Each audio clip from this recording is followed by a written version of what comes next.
तो अभी हम आज जानेंगे कि कोई पॉइंट मास, पॉइंट ऑब्जेक्ट बोलो या पॉइंट चार्ज बोलो, इससे क्या मतलब होता है। ठीक है, तो मैं पॉइंट ऑब्जेक्ट के लिए डिफाइन कर देता हूं, बाकी आप ऑब्जेक्ट में उसको मास रखिए, चार्ज रखिए, आपकी जैसी नीड है उस हिसाब से आप उसे समझ सकते हैं। ठीक है, पॉइंट ऑब्जेक्ट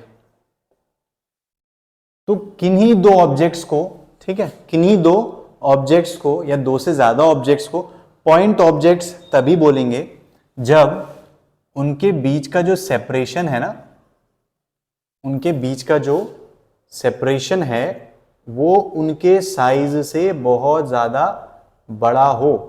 ठीक है, ये इसका डायमीटर मैं मान के चल रहा हूं, एक स्फेरिकल बॉडी बनाई है मैंने। ठीक है, और ये इसका डायमीटर मान के चल रहे हैं, तो इसके डायमीटर के कंपैरिजन में इनका सेपरेशन क्या है, बहुत ज्यादा है। इसको आप मान लीजिए d, इनके बीच का सेपरेशन, और इसका जो डायमीटर है उसको d1 मान लीजिए, और इसका जो डायमीटर है उसको d2 मान लीजिए। अच्छा, इसको कैपिटल D मान लेते हैं, चलो ठीक है। तो इनके बीच का क्या है, ये सेपरेशन है। तो जब सेपरेशन बहुत ज्यादा बड़ा हो, किससे, d1 से या d2 से, d1 और d2, उस टाइम पे हम इन दोनों ऑब्जेक्ट्स को पॉइंट ऑब्जेक्ट्स की तरह ट्रीट कर सकते हैं। ठीक है, तो जो लॉ ऑफ ग्रेविटेशन है वहां पे पॉइंट ऑब्जेक्ट्स का, पॉइंट मासेस का मेंशन आता है।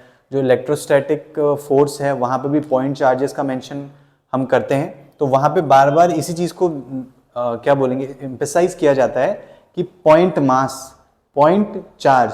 तो आप उन्हीं सिचुएशंस में लगाएंगे जब ऑब्जेक्ट का जो साइज है ना, ठीक है, वो उनके सेपरेशन के कंपैरिजन में बहुत छोटा हो, या ऐसा बोले कि जो दोनों के बीच का सेपरेशन है वो बहुत ज्यादा है in compare to the size of the objects. जैसे कि एग्जांपल मान के चलेंगे हम, अगर इस बॉल का साइज 1 सेंटीमीटर है, ठीक है, d1 और d2 क्या है, 1 सेंटीमीटर है, और अगर इनके बीच का जो सेपरेशन है वो 100 मीटर है, 100 मीटर, 1 सेंटीमीटर साइज है दोनों ऑब्जेक्ट्स का और 100 मीटर दूर है, समझ में आया। तो ये पॉइंट ऑब्जेक्ट्स की तरह आसानी से ट्रीट किया जा सकते हैं। या जो सन है और अर्थ है उसको हम पॉइंट ऑब्जेक्ट्स की तरह ट्रीट कर सकते हैं।